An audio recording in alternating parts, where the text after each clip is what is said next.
Hi, and welcome back to this special edition of the Check-In Podcast. I am your host, Nelson Bordis, and today's guest is Miss Louisa Jewell. We're talking about what it really means to lead well-being at work, at home, and at school.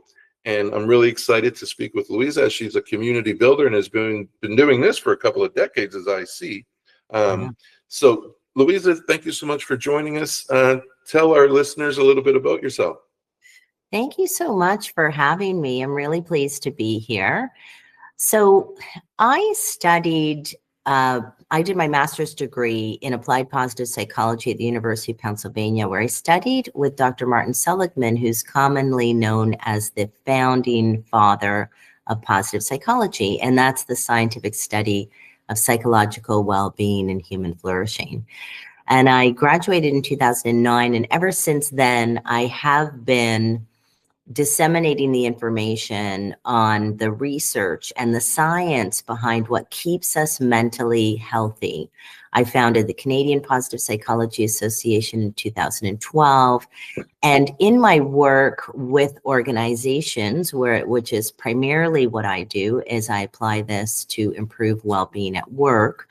And then at my work, in my work at the Canadian Positive Psychology Association, we work together with a large volunteer team to share information on research and practices that other kinds of practitioners can incorporate into the work they do, like clinical psychologists, psychotherapists, coaches, leaders within organizations, healthcare practitioners, you name it.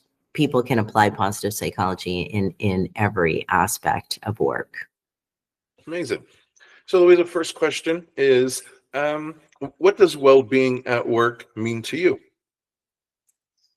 Well, well-being at work to me means where people can show up every day as their authentic selves and feel good and productive and feel like they can perform at their best without judgment and without ridicule, or without feeling that they can't make a mistake.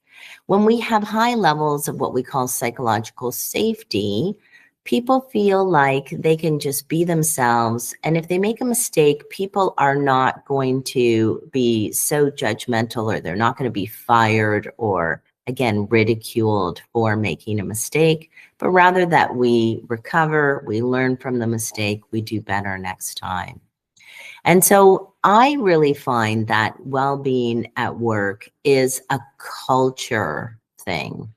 So how do we create a culture where people feel that they belong and they feel that they can do their best work? Amazing. And can you share one thing, big or small, that an organization can do to support mental health in the workplace? One of the best things that leaders can do. Now, we run at the Canadian Workplace Wellbeing Award, at the Canadian Positive Psychology Association, we run a thing called the Canadian Workplace Wellbeing Awards. And we've been doing this. We're in our fifth year, going into our sixth year now. And what we do is we gather information from these top organizations that are promoting well-being, and we learn from them. So I have taken all of the applications for the past 5 years. And also we do peer learning groups with these winning organizations to learn from them what their top challenges are. And we've learned what these top organizations do. And there's many different things that they do. We've kind of highlighted 12 different things that they do differently that other organizations don't do. And one of the top things that they do is they have very strategic and highly sophisticated listening strategies. And what that means is they listen in many, many different ways. And so a lot of organizations will do an annual engagement survey, and they'll take a look at the results of that, and they'll think about what they're going to do differently based on the survey. These organizations will do an annual engagement survey They will do monthly pulse surveys, which are shorter surveys. They do focus groups. They have employee resource groups where they'll gather information and listen to the voices of people that work there. They have training programs for leaders to listen effectively, not just doing exit interviews, but doing what we call stay interviews, where they're asking people, how can we make you stay, or how can we encourage you to stay at our organization? And then not only do they have all of these different ways of listening to their people, but they have regular checkpoints to say, we listened, this is what we heard, and this is what we did. So again, a lot of organizations, they do a survey, but then they don't come back regularly to say, we heard you, and this is what we actually did as a result. So that is a key thing that I think top organizations do that others don't always do. And even if you just did that one thing, it would significantly transform the organization and the culture. And what's one challenge you think leaders are faced with in today's climate about supporting well-being at work? Well, I think leaders are overwhelmed themselves. And a lot of the times, they just don't have the tools. They want to do well. I know so many leaders that I talk to that are very well intentioned. They just don't know how to do it. They just don't have the tools.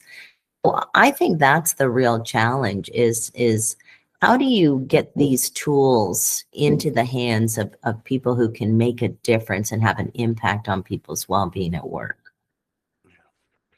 And yeah, that's a really good point. Oftentimes, like I know that when you enter an organization, there's a lot of training for employees, how we do things, why we do things, etc. And then as you grow within the company and then you become, into middle management, there's almost like no training for that middle management of how to manage people, how to manage a team or yourself in leading. So that's a really great door to open for conversation. Yeah, and well-being is not always top of mind. It's kind of the organizations say that they really want high levels of well-being, and yet it's the first budget that gets cut when it comes. So, they think about these strategic topics that they want to teach their leaders, but they don't think that, maybe we should give every leader mental first aid, or, it's just not top of mind. Yeah. And so we've talked about leaders and organizations and everything. How about Louisa? How does Louisa sound again? Oh, sorry. How about now? We'll wait for it to kick in. There we go. Okay. There we go. Okay. Thank goodness for IT teams and edits and so forth. So, but you know what? I've hit my age now, Louisa, honestly, that I don't care. I don't stress over, losing voices or intermittent in and out. I'm like, what it is, it is. But my question was to you is how do you recharge your batteries, Louisa? Like, what do you do for your own well-being? I do a lot of things for my own well-being. The number one thing I do is exercise. So I was never a daily exerciser until I learned about the science of exercise and what exercise does for your mental health. I always thought, those exercisers are for, keeping their body in shape and looking good all the time. And I never realized the incredible impact that it actually has on your mental health. And so that is the number one thing that I think really contributes to positive mental health. But then other times are just being able to turn everything off. We're so on with notifications all the time and social media. And I had to recently, I realized that I was addicted to social media and it was really having an impact on my mental health. So I removed all the apps off of my phone so that I'm not doing the doom scrolling all the time. And that has had a huge impact on my mental health. And I think it's having a huge impact on many people's mental health. There's got to be more strategies around how to actually get off of social media. Yeah, absolutely. I recently heard a quote in our men's support group, and it said, "There's a man sitting by a river without a phone, without a car, without so on and so forth, and he doesn't realize he's supposed to be miserable." Yeah. Yeah. Yeah, I just heard it, so I should have wrote it down, but Yeah. that's there, it's like disconnection is Yeah. connecting somewhere else, Yeah. be it Yeah. nature or what have you. So, what advice would you give to other leaders who want to create cultures of well-being? Well, I would say to, first of all, make it okay if you're not okay. I think when leaders model to other people when they've made a mistake and it's okay, or when they're having challenges with their mental health, that it's okay. And when leaders share more of their stories, then other people feel that they have permission to do the same. And I think if we can normalize this idea that you're not going to be perfect every day, you're not going to feel great every day, and that's okay. And there's supports around you to help you. I think that would have a huge impact on workplace well-being. Yeah, oh, absolutely. And let's say the day comes where you hang up the training microphone and you go into retirement. How would you like people to remember you by? How would you like to be known? Well, first, I'm never going to retire, so I'm going to be like a 96-year-old, yoga teacher somewhere, probably at a Club Med or something like that.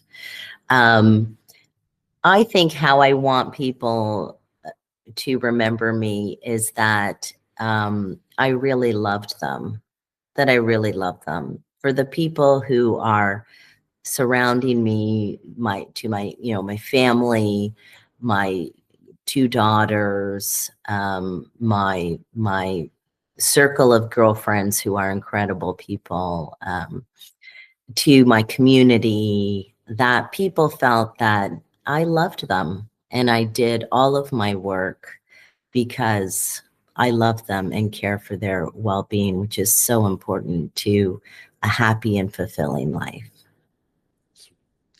And last question, what gives you hope for the future of well-being at workplaces?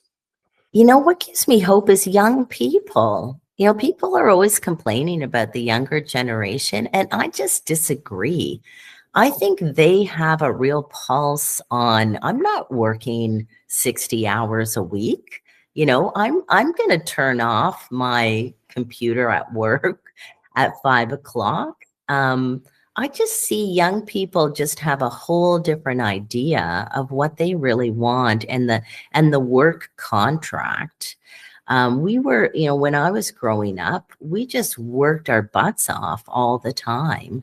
And I don't see that with the younger generation. And I know they struggle with strategies, with stress and anxiety. A lot of young people have anxiety, but I think when it comes to work, they've got a great attitude. That's what I have seen anyway. I don't know if I can back that up with research or anything like that, but I've just seen that in my experience, and I'm hopeful that they will normalize this idea of a good balance between work and life. Awesome. Excuse me. Louisa, thank you so much for taking time and joining us. Like I said earlier on, like your background looks like one of those screens that I use for Google, and it seems like such a great space to unwind. So thank you for taking time out of your schedule and joining us on today's meeting. Well, thank you so much, Nelson. It was so lovely meeting you, and I hope that you have a great day and a great weekend. Perfect. Take care, Louisa. Thank you. You too.